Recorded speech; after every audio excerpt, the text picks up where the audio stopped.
ETV అభిరుచి ప్రేక్షకులకు viral Vantalakka తరఫున అలానే రాజమండ్రి శ్రీదేవి తరఫున శ్రీ పరాభవ నామ సంవత్సర ఉగాది శుభాకాంక్షలు.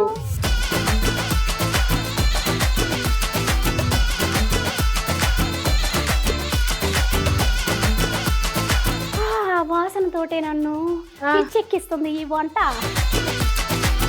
మరి వైరల్ వంటలక్క ఈ రోజు చేయబోతున్న వంట కొబ్బరి కోవా బొబ్బట్లు.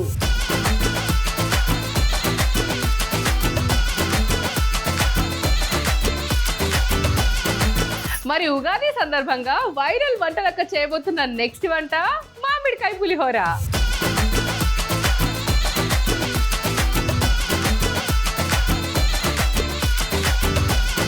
వైరల్ వంటలక్క ఉగాది స్పెషల్ ఈ గురువారం ఉదయం 9:30 తిరిగి రాత్రి 7 గంటలకు చూస్తూ ఉండండి మీ ఈటీవీ అభిరుచి ఛానల్లో.